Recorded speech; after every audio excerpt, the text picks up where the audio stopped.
As we slide into step and talk with Michael Waltrip. Michael, I know you dream big. You've dreamt of a truck win.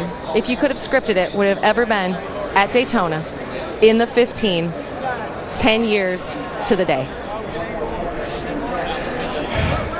No, I'm just so thankful. I want to thank the fans, man. They keep us going, and they've just been so good to us. Camping World, this whole truck series, I've been an admirer of it from the speed booth. Krista, I'm just so happy Macy's here. I love her so much. It's just very emotional, and I didn't know I could push Elliott all the way around there, and I was able to do it. I didn't know I could do that, and I wouldn't have known if it weren't for Kyle Busch. That's how good he is. He taught me how to win a race. I'm just, God bless Dale, you know, and his family, and his fans. I came here to celebrate his life with my black truck and my 15 car. I didn't come to celebrate a win. But this feels really good. I'm thankful. Can you describe to the move? You said you were going to do it exactly the way you did. At what point did you know inside that race truck, I did it again? When I pulled out, I still didn't know, because I didn't know how much my truck would bog down. I didn't know if maybe Elliott could tick back inside of me. I didn't know until I saw the checkered, and I'm just so thankful. I mean, I don't even know those guys. Hi, y'all. I mean, I know Tom and Doug. The thing is, they know you, Michael. They wanted me to drive their truck. And Jerry wants me to drive his car tomorrow. And Bobby Kennedy and those guys at MWR want me to drive on Sunday. And it wouldn't be possible if it weren't for this guy. MWR was up a creek, and Rob showed up with a paddle. And now we got our feet under us, and maybe we could do this on Sunday too. Macy, how high were you fist pumping and celebrating when you knew your dad won it? We were in the bus screaming. It was so fun. We were all... Michael Waltrip has always said, if he's in the race, he feels like he has a chance to win it. The 15 is back in victory lane. Michael Waltrip has a chance at the triple. He's won the first one. And what I can't believe, he called it. And I remember what he was telling me Dale told him when he won the first race in 2001. Dale called what was going to happen at the end of the race. Exactly. Michael called this. And what a move. Man, what a move. You know, we've never had a driver. Listen to him now. He's going to pull out here and never check up. Just hold that thing to the mat. We know DW. Baby, you got it. Hell yeah, Michael Waltrip. Hell yeah. We know he's one of the best that's ever run here. He knows how to work the draft. He knows how to put himself in position. February 18th. You know what I was thinking he was going? I said, I thought maybe Michael said, look, I'm a kind of an interloper here, and Elliott's going to run all the races, and he's going to run for a championship or whatever.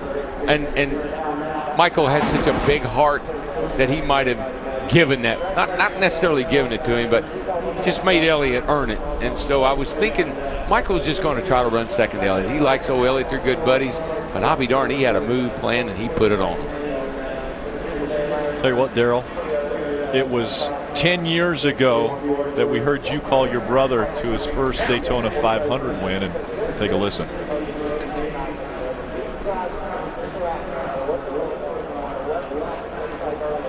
He got him! Mikey, you got him! All right! Hell yeah! Hey, guys. Speed's presentation of the NASCAR Camping World Truck Series is presented on Speed by Goodyear, the official tire of NASCAR. Goodyear, more driven.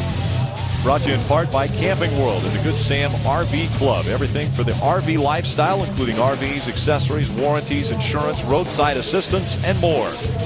And by CiCi's Pizza, home of the endless pizza, pasta, salad, and dessert buffet.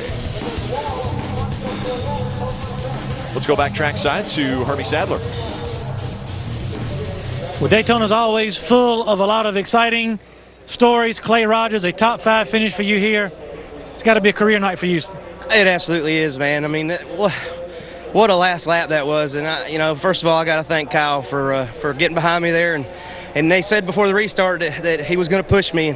He pushed me a few years ago at Talladega, and we almost had the same result. But, man, I just wish we'd had somewhere to go with that run sooner. But I can't thank these guys on this team. RBR Motorsports is a small-time team.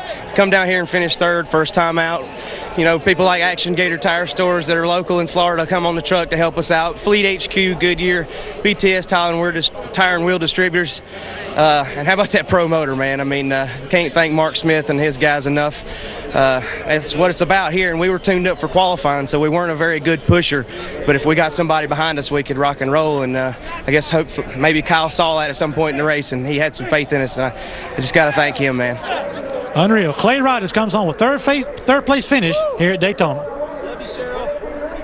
Well, it looked like Kyle Busch and the 84 were going to have a shot to go to the front. Did you know who you were drafting with? Yeah, I knew it. We were talking all day long yesterday about how we could work well together, and we did the same thing at Talladega last year. So Chris did a great job. We talked over the radio through spotters, so the communication was a bit crisp. Not very crisp, I should say. It was very disengaged, but lo and behold, we made it work, and we got all the way up there, and then unfortunately we got tangled up from some guys getting together behind us, and the ricochet just kind of came up forward. But these Dollar General guys at Kyle Busch Motorsports did a great job putting this thing back together, and the Triad engine department built a great engine for me. It was a steam engine there for a while. All it had was left in it was steam. So I can't thank Dollar General and NOS Energy Drink, Flexco, NASCAR.com. Congratulations to them. They won the race, and they won the race with me at the Bristol Sweep last year. They're on board with us tonight. So all in all, it was a fun race. And then there at the end, if you don't know what Daytona means to people, this Ricky Benton team and Clayton Rogers and those guys were pretty pumped up about it. And pushing them up through there to get a third place finish was pretty neat, and it felt good to see them all excited afterwards.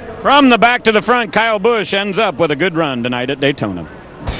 Good enough for a 5th place finish as we look at our Napa race results. Michael Waltrip grabs his first ever Camping World Truck Series win. How about career best for Clay Rogers in third, Miguel Paludo in fourth, Jennifer Jo Cobb, the highest ever finish by a woman in this series, finishes 6th. Jeffrey Earnhardt, his first top 10, finishes 7th. Ricky Carmichael knew he was going to run the entire season, running for a championship, gets a top 10 finish. Timothy Peters, our race winner from a year ago, relegated back to the 11th spot. He came down pit road and put on tires. I think he slid the tires in that wreck, and he had to make a pit stop there late. That hurt him, Timothy. Travis Quapple finishes 29th in this race and looking so strong early on. Some serious contenders, man, wiped out in a couple of big wrecks. Phil, you talked about Jennifer Jo Cobb and the great finish she had. She's now with Herbie Sadler. Well, I guess if you're going to pick a place for your best career finish, Daytona's a pretty good place to do that. Congratulations on a great run. Thank you. I think it was our worst finish last year and our best this year. So I'm pretty darn excited. Of course, I got to thank LiliesCosmetics.com and Rimrock Designs. And, we're launching an initiative for the military this week and honoring Bruce and my grandpa. It's a very special day, very high emotion day. I'm like, would I have to do so well on the only day I'm not wearing my makeup from LiliesCosmetics.com? But I'm grateful. Thank God, thank my team and my spotter. A great day for her, and the highest finishing female ever in the Truck Series with this finish tonight. Big smiles on the face of Jennifer Jo Cobb and Michael Waltrip, celebrating once again in Victory Lane at Daytona International Speedway.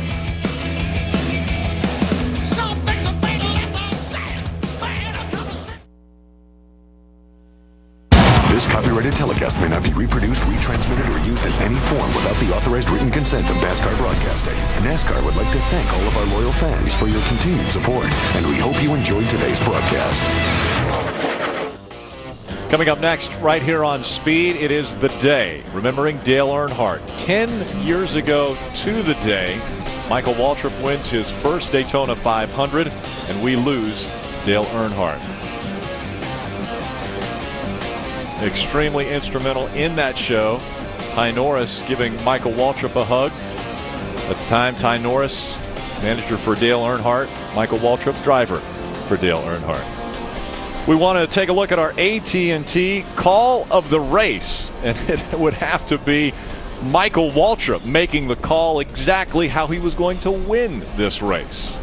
Rick, I stood here 10 years ago with my heart broken, and to the day, in this very spot.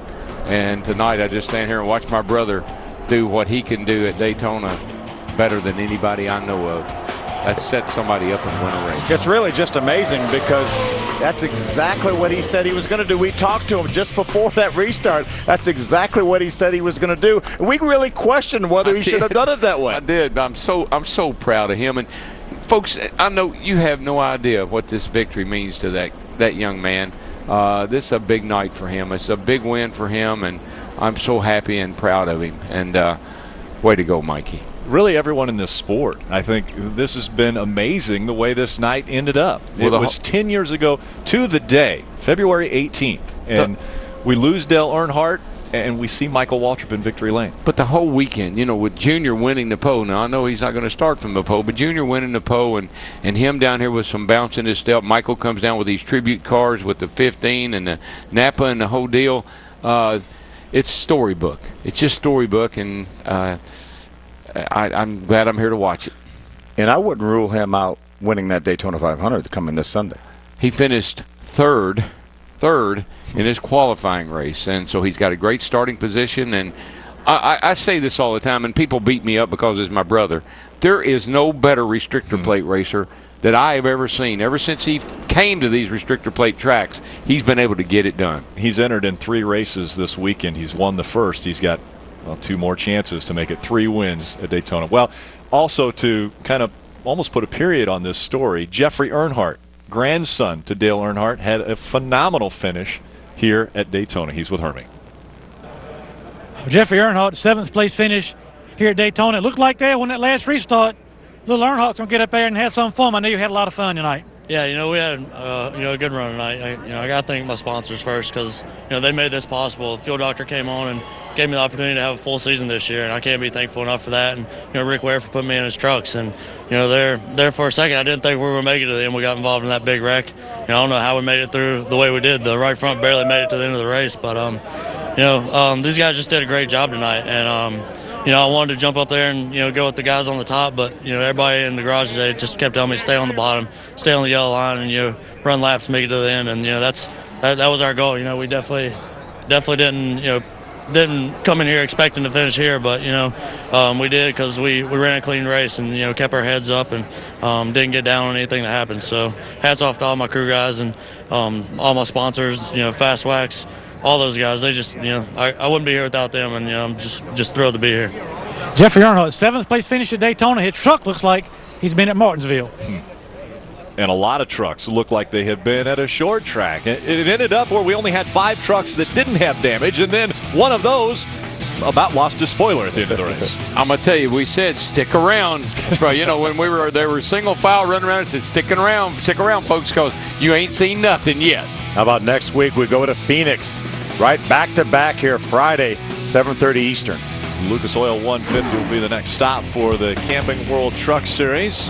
A mile racetrack. We go from the super speedway, 2.5-mile racetrack where you've got to have guys helping you to get around the track, to a racetrack where you might be moving people out of the way to get to victory lane. I kind of wondered, why am I up here tonight? And why is Mikey running this truck race? Now we know why. Now I know. Now we know. Michael Waltrip wins his first Camping World Truck Series race, and a very big one here at Daytona International Speedway. Next week, the Camping World Truck Series visits the Phoenix International Raceway. In years past, Phoenix has made champions out of many drivers. But this year, it will be setting the pace for the season. Who will lead the pack in 2011? Tune in to find out. Chris Kubota hosts the setup starting at 7:30 p.m. Eastern, followed by flag-to-flag coverage, only on Speed.